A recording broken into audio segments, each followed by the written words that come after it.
Hi everyone! Magandang araw po sa inyong lahat. Nais ko lang ipaalam sa inyo na nandito ako ngayon sa veranda ng aking bahay at matagal ko nang pinag-isipan kung isi-share ko ba ito sa inyo ang kwento dito sa malaking bahay na tinirahan ko ngayon. Actually, amin talaga tong bahay na to.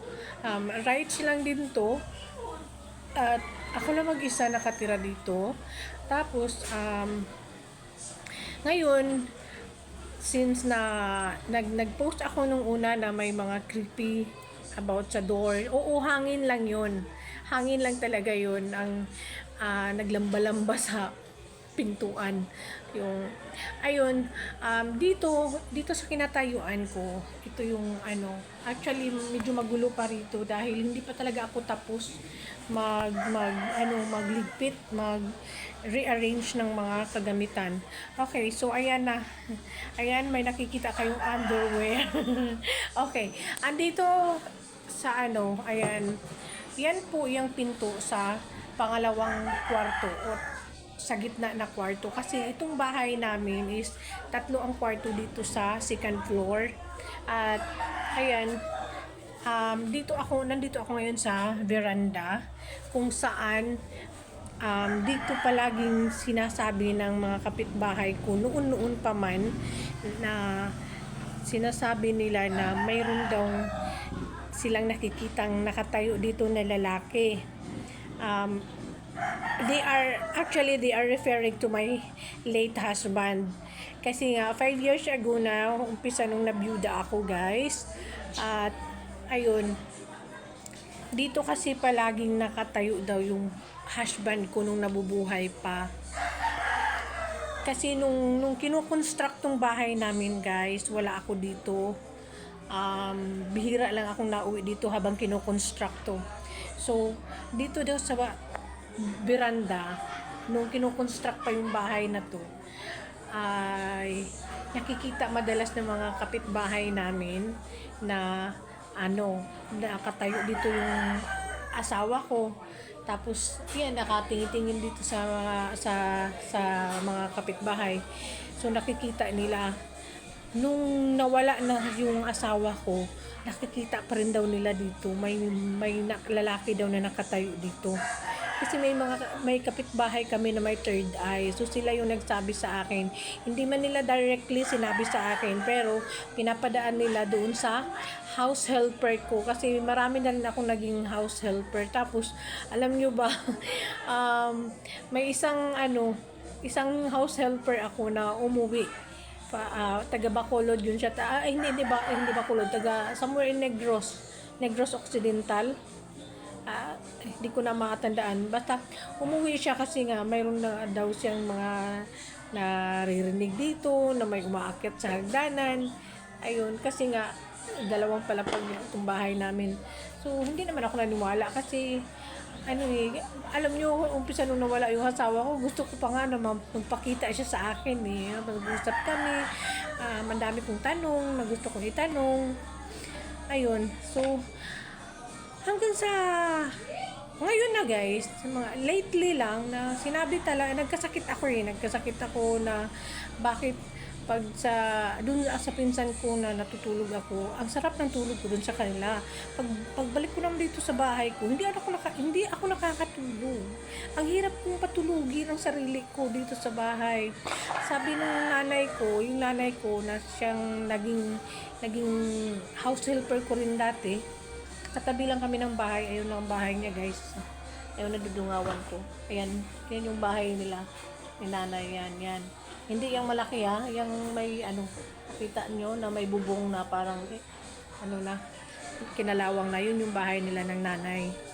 Tapos, guys, sabi niya, mayroon nga daw kasi silang nakikita. Yung kapatid ni nanay na namatay na din, yun yung may third eye.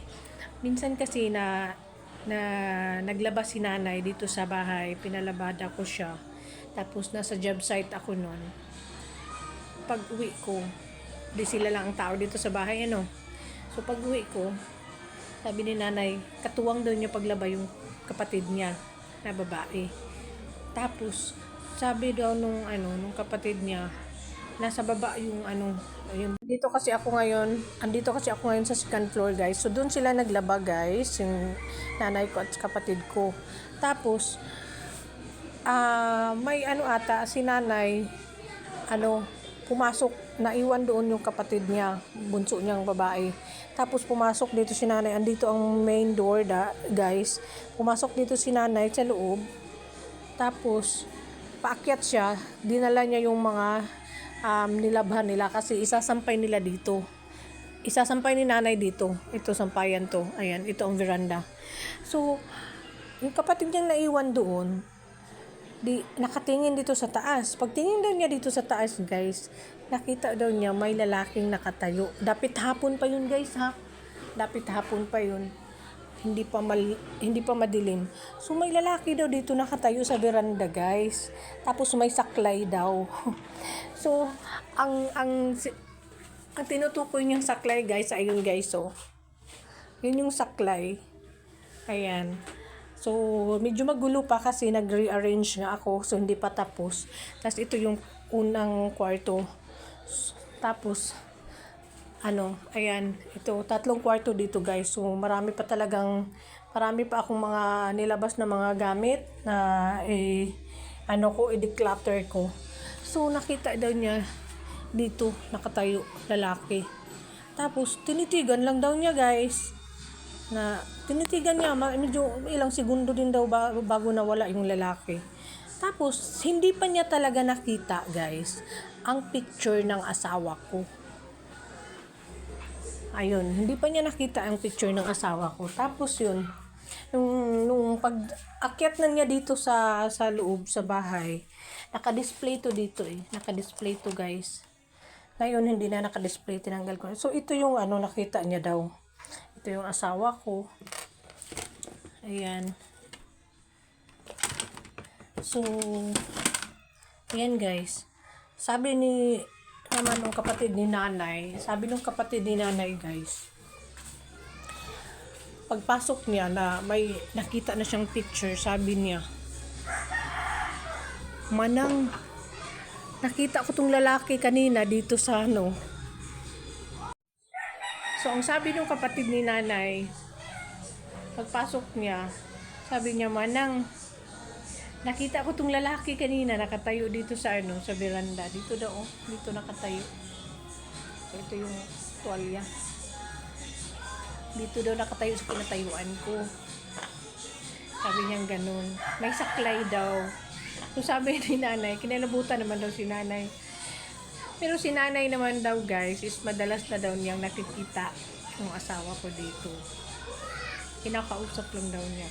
Sabi niya, huwag daw siyang huwag daw siyang gambalain. Tapos sabi niya, bantayan lang daw niya ako palagi. Kinausap daw ni nanay na bantayan mo lang yung asawa mo lagi. Good health siya. Makayanan niya ang lahat ng pagsubok na wala ka na. Tapos yun. Ngayon, guys, ikukwento ko naman sa inyo. Ito So, nakita niyo yan, guys. Sinadya ko talagang hindi yan siya dinidiligan. Pine tree. Ilan na rin sa mga kaibigan ko na sabi nila, ilabas ko na daw tong pine tree ko dahil pinangmamahayan daw ito ng mga hindi natin nakikita. Si nanay naman halos magalit na sa akin kasi ang tigas daw ng ulo ko. Bakit daw? Hindi ko pa to binaba. Sabi ni nanay, ibaba ko daw doon sa baba dito. Dito ko daw ibaba. Sabi ko sa isip ko, ibinta ko na lang kaya kasi binili ko naman yan sa Busay eh. Doon sa Busay sa Cebu City sa Tops. Binili ko yan siya. Ang mahal ng bili ko niyan. Mga 300 yata. Maliit pa yan. Tapos ngayon mahaba na, malaki na. So sabi ko, ibinta ko ng 500. Wala din talagang bibili. Kaya hindi ko na lang diniligan para mamatay na siya. 'Di ba? So mahaba na ang kwento natin. Part 2 na rin tayo, no? Comment na lang kasi marami pa tayong ikukwento. So, part 2 na lang tayo.